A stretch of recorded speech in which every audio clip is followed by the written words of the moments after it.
Good morning everyone. My name is Bhavna Pawar and I hope you all are fit and fine at home. In the previous video, we have started the chapter number 1, that is nutrition in plants, and I have covered half of the chapter. Okay, let's recall what we have studied or what are the topics we have covered. We have studied what is nutrition.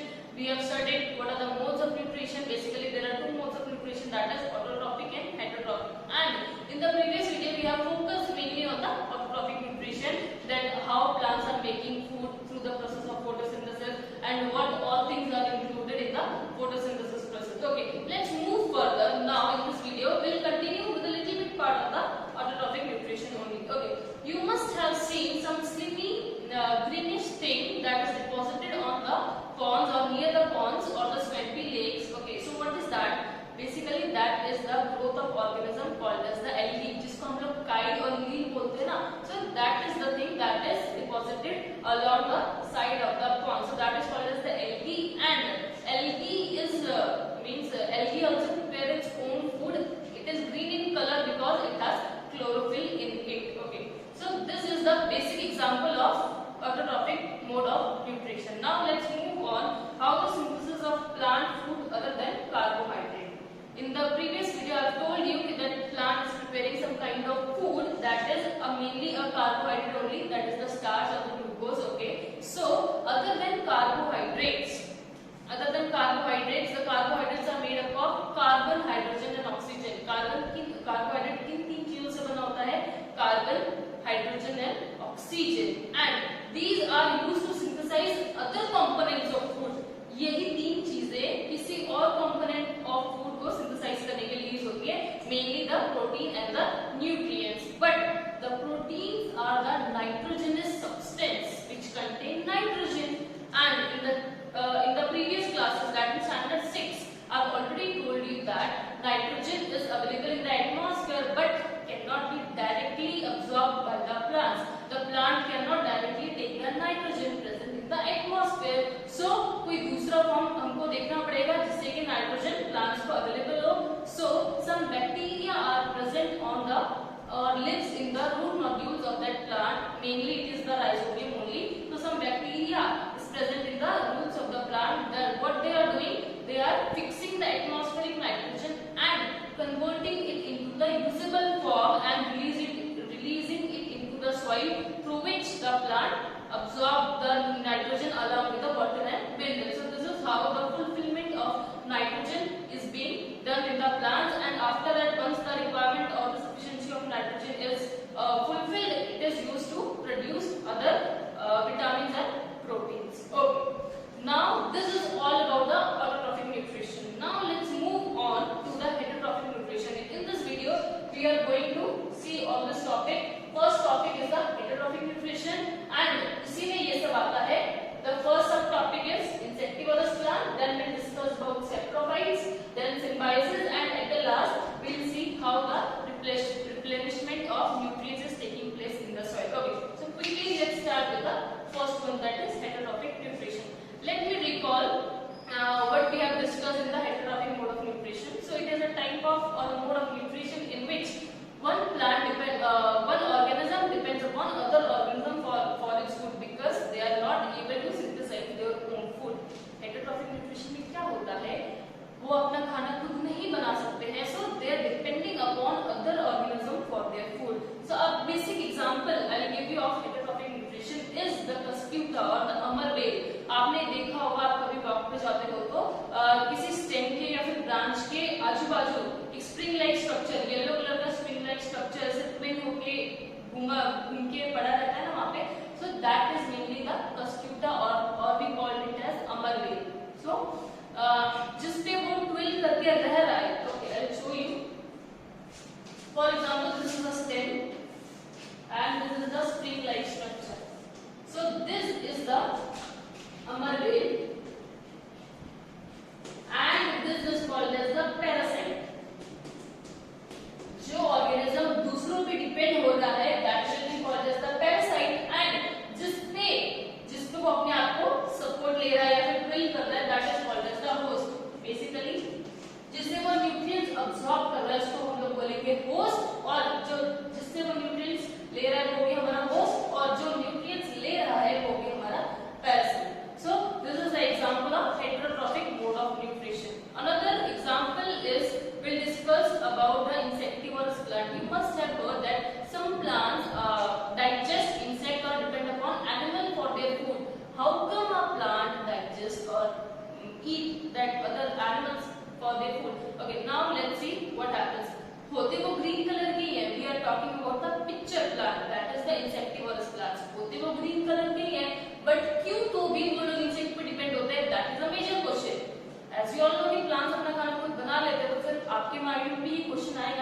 तमाम जब वो खाना बना लेते हैं, so how come they are eating or digesting the insect? So the reason is these picture plant or the insectivorous plant grow in a particular atmosphere where they are having a lot of water. वो soil पे नहीं उगते, वो mainly ऐसे pond वाली या फिर water वाली सरफेस पे उगते हैं जहाँ पे उनको ठीक से नाइट्रोजन की सप्लाई नहीं आती है. So to fulfill their nitrogen requirement, they are digesting the insect only. Okay, so here is a picture of insectivorous plant. I'll show you how it works or how it traps insect in the lid. Okay, so here is the structure of the insectivorous plant. This portion is called as the lid, and ये है इसका trapping system. So what happens? देखो, कोई भी insect किसी भी flower पे या फिर किसी भी प्लांट पे जाके क्यों बैठता है? एनीथिंग, कुछ तो स्पेशल क्वालिटी होगी ना उसमें, कुछ तो उसको अट्रैक्ट करता होगा. Okay, so the three things insect are getting attracted by is first of all the bright colors, second the scented smell, and third one the nectar thing. ये तीन चीजें हैं जिससे इंसेक्ट अट्रैक्ट होते हैं. So here the nectar thing is present. So what happens? The insect is getting attracted by it. वो यहाँ पे क्या होता है? सरफेस पे आके बैठ जाता है. And pitcher plant is having hair-like structure present inside this portion, or that is moved downwards. वो downward मतलब नीचे की तरह ऐसे झुके होते हैं. So as soon as the insect lands here, it gets trapped inside.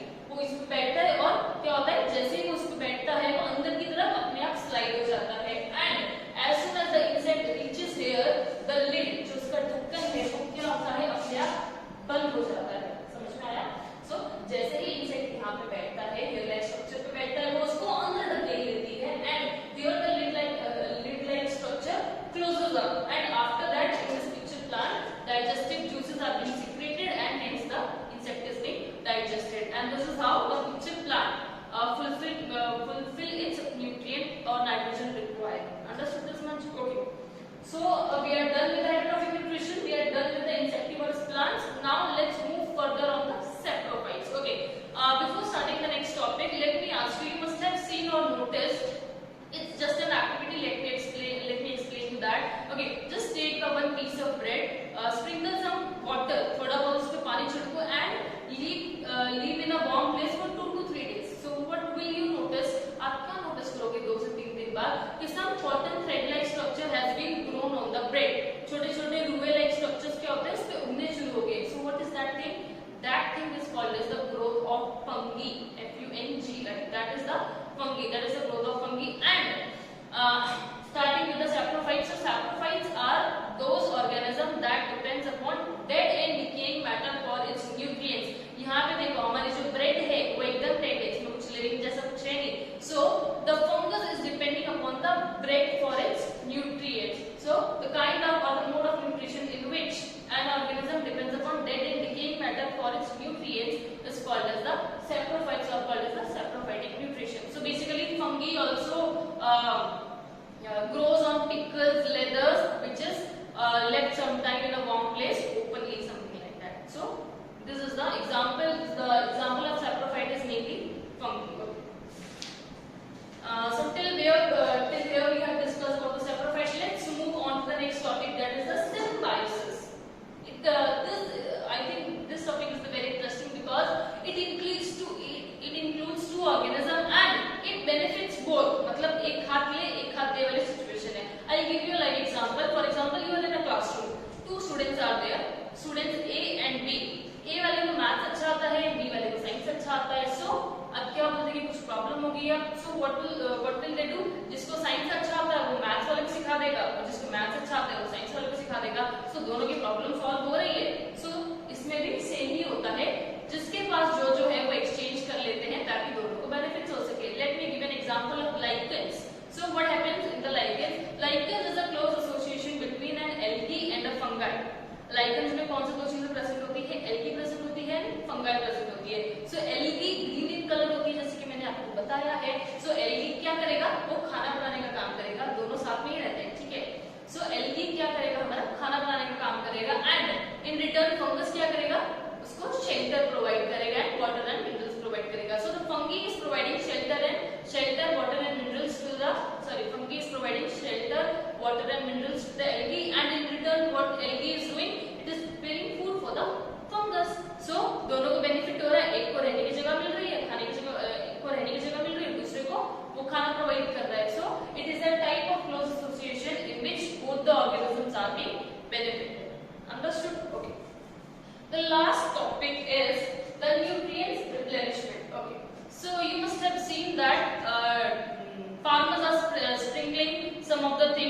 soil.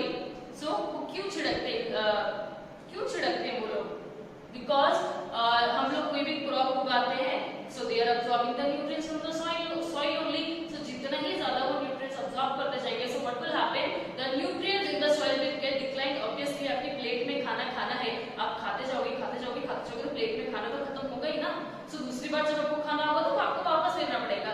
So the farmers are doing that only. So जितने भी soil में nutrients है प्लांट absorb कर रहे हैं, so उनका क्या होगा, रेट धीरे धीरे डिक्लाइन होता रहता है. So उन nutrients को वापस फुलफिल करने के लिए soil में they are spreading the fertilizers in the soil. Okay.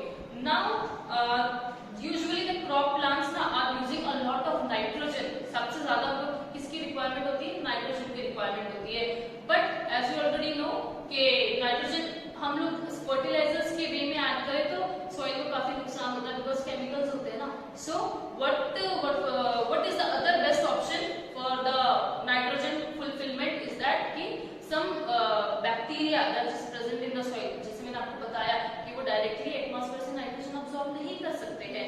So what happens, some bacteria that are present in the root nodules or the leguminous part of the plant, what they are doing, they are fixing the atmospheric nitrogen and releasing them into the soil, through which the plant is absorbing along with the minerals. So यहाँ पे देखो plant को फायदा हो गया कि उसको भाई नाइट्रोजन की सप्लाई जो थी वो नहीं मिल रही थी. ऐसे तो बैक्टीरिया ने उसको क्या किया, नाइट्रोजन फिक्स करके दे दिया, अब वो नाइट्रोजन अब्सॉर्ब कर सकता है. बट राइजोबियम अपना खाना खुद नहीं बना सकता है, वो एक हेटेरोट्रॉफिक मोड ऑफ न्यूट्रिशन है.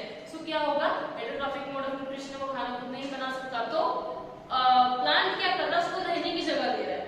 तो प्लांट ने राइजोबियम बैक्टीरिया को रूट्स में रहने की जगह दी और इन रिटर्न राइजोबियम ने क्या किया, उसके लिए नाइट्रोजन फिक्स कर दिया. सो हियर वापस किसका एग्जांपल आ रहा है, सिम्बायोसिस का एग्जांपल आ रहा है. दोनों साथ में रहते हैं, दोनों का काम हो रहा है, एक नाइट्रोजन फिक्स करके दे रहा है और एक शेल्टर प्रोवाइड कर रहा है. So this is how the best example we can say of symbiosis is the this thing only, रहो और नाइट्रोजन प्रोवाइड करो. सो इसमें क्या होता है, the benefit of this process is that कि द फार्मर्स को ज्यादा फर्टिलाइजर्स ऐड करने की जरूरत ही नहीं पड़ती है, बिकॉज केमिकल्स है, सो सॉइल को कहीं ना कहीं नुकसान होता ही है. So in this way the fulfillment of nitrogen is being done and other nutrients or proteins that is being directly added by the fertilizers only. So not much harm is done to the soil. So here we have completed almost all the topics. So here is the end of the chapter. I hope you have understood all the things that are being taught, and if any queries there, just let me know in the live session or whenever we interact with each other. And one more important thing,